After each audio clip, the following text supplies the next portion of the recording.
if you're going to say, I'll do it later, or I'll do it tomorrow or Monday, you're in a program, right? Because you actually should be doing it in the moment, right? Right. So then I assert that if you're not in the present moment, you're running a program. And so the more, listen, paying attention is being present, and it's a skill. And you know when someone's present with you in your life because they're paying attention to you. And you know when they're not present with you because they're not paying attention to you. So then imagine you're going to create and you're not present. How could you miss the moment of creation? You then are in the known. You're in the familiar past or the predictable future. So that sweet spot of the generous present moment, if you keep practicing overcoming your body, overcoming the conditions in your environment, and overcoming that predictable future and the familiar past, and you keep working for the present moment, you are going to develop the habit of being present. And if where you place your attention is where you place your energy, and you're in the present moment, you got a lot of energy to use. You got a lot of energy to execute. You got a lot of energy to design a destiny with. Well, look, I mean, I'll be the first person to say that we already know how to do this. Yeah. We are wired to be creators. We already know how to do it. You just made up your mind that it was more important than anything else. And you have that vision, you have that possibility, and the moment you feel that emotion, you're connected to your future, and no person, no thing, no experience will stand in the way between you and that future. And it's feeling connected to your future, feeling the inspiration, the joy, feeling the exuberance, the love for your future every day is going to, just like your body follows your mind to the coffee maker, to the toilet every morning, to the known, your body is going to follow your mind right into that future because that's where your attention and your energy is. So then, yeah, if it isn't happening in your life, then there's some emotion. There's some unconscious attitude or thought process, hardwired. There's some habituation of thought, behavior, or emotional reaction that's keeping you as you. So then if your personality creates your personal reality, and it does, and your personality is made up of how you think, how you act, and how you feel, then the present personality who's listening to this show has created the present personal reality called their life. So if you want to create a new personal reality, a new life, it means you're going to have to change your personality. That means you're going to have to start thinking about what you've been thinking about, and that 95%, and change it. You're going to have to become conscious of your unconscious habits and behaviors, how you speak, and modify them. And then you're going to have to look at those emotions that keep you connected to the past and decide, does this emotion belong in my future? And if it doesn't, leave it behind and the memory associated with it.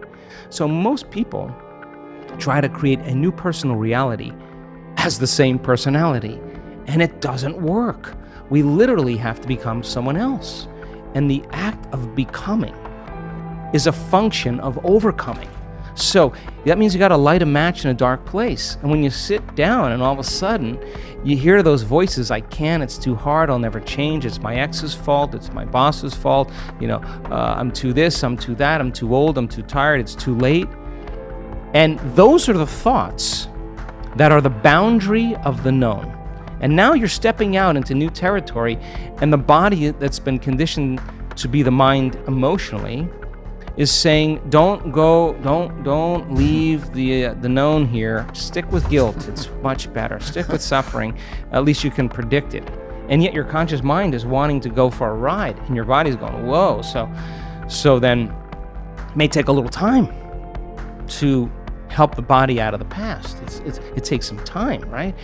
So then the person can have a great meditation and feel really connected, and then get up and then get frustrated on the freeway and judging everybody else. I mean, you just disconnected from the energy of your future, and you're back to the energy of your past. Don't expect anything to change. And if you tell me it's because of that person or that circumstance, I'm going to say, oh, you're back to the unconscious program of being a victim in your life. And so there is a a grace period of transformation where we have to cross this river from the old self to the new self. And that void, that unknown, is the neurological, the biological, the chemical, the hormonal, the genetic death of the old self.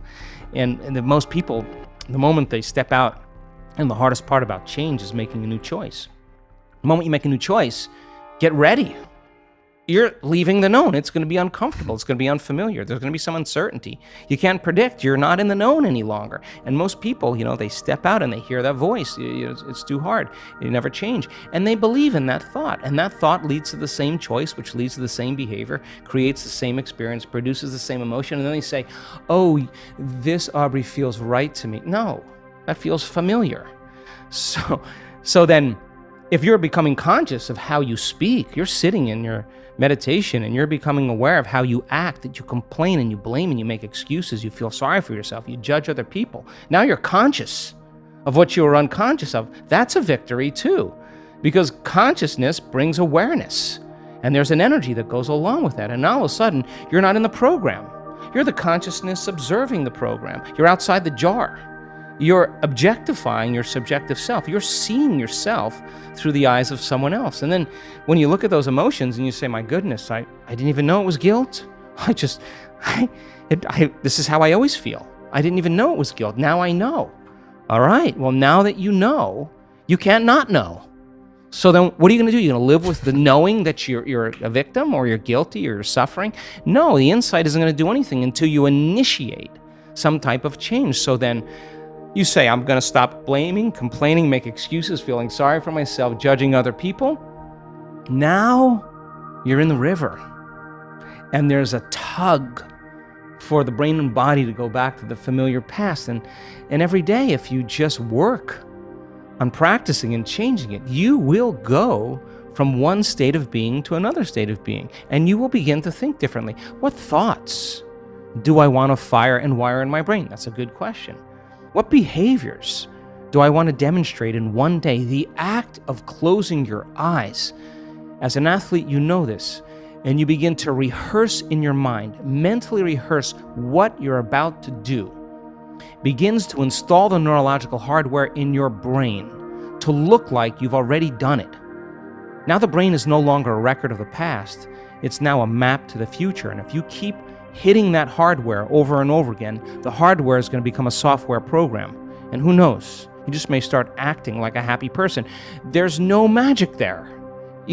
You're actually following suit of how you primed your brain. And it's no different than training in any sport or dancing the salsa or whatever you do.